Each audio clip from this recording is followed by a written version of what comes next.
The third thing that we know about worriers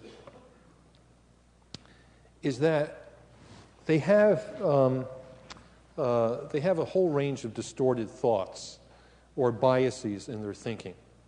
So, for example, they think, well, if I go to this party and I go up to people and I start talking, I'll make a fool of myself. That's what we call fortune telling. Or they think, or they're talking to somebody and they begin thinking, oh, you know, he or she thinks I'm an idiot.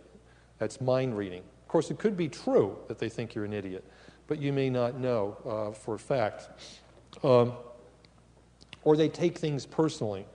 People who worry or people who are depressed will take things personally. They'll think that if something bad happens, it's always their fault. Or they think that it's catastrophic. For example, you think about the current financial crisis. Some of the magazines and radio shows and stuff have interviewed me about the financial crisis. And certainly there's a real problem out there in terms of the financial markets and the banks and lending and all that. But if you think about it today, we have an unemployment rate of about 6.1%. In the Depression in the 1930s, the unemployment rate was 25%. And the Depression went on for years and years and years and years. The stock market dropped 89% from its high. Now, certainly, the market has dropped quite a bit from its high in the past year. There's no question about that. But you know, thinking about losing money in your portfolio is certainly a bad outcome, and it's something that you have reason to be concerned about. But the problem with thinking about it as a catastrophe and the end of the world as we know it may not be as realistic.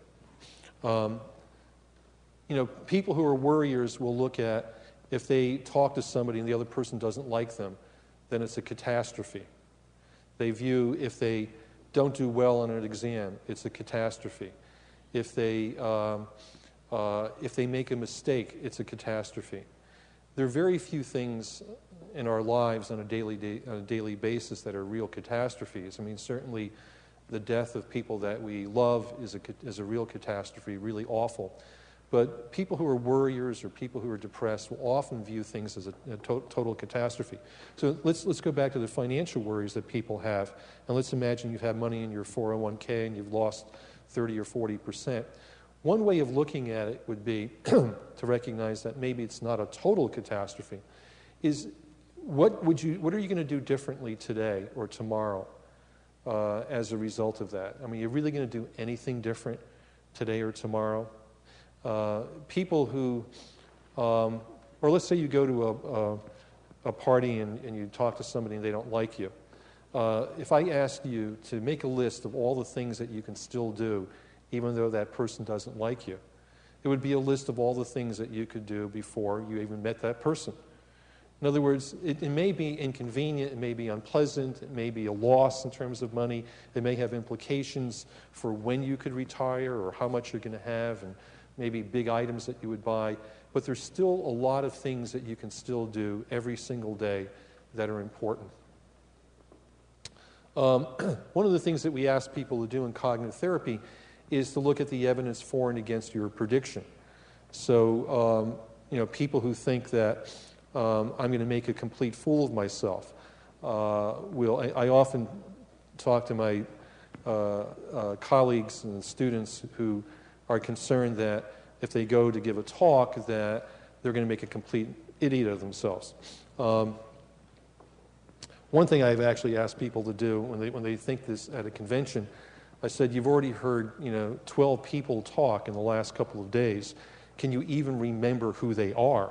I mean, one of the things about giving a presentation is that you'll probably forget who I am 48 hours from now. But people often make predictions, and they think that people are just thinking about them, and all they're doing is talking about them if they don't do something that's absolutely perfect. So you need to look at the evidence in favor of your negative view and against your negative view. I think one question to ask is what advice would you give a friend? So, somebody who's worried about something happening, you might be very good at giving good advice to a friend, but you're not that good at giving good advice to yourself. So it's almost like turning yourself into your best friend to give yourself good advice.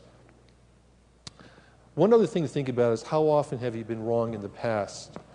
As I said before, 85% of the things that people worry about have a positive or neutral outcome. So this may be one more thing that you're worried about, which might very likely have a positive or neutral outcome. Or if you look back at the things that you worried about in the past, and they did come true, a negative event did come true, you're still here. You're still here to worry one more day, but you're still here, and you've learned how to cope with that to some extent. I was talking with somebody about this about 2 years ago, and I said, can you tell me what you worried about in the past? And she said, I used to worry about whether or not I would get divorced. And I said, well, what happened? She said, I got divorced.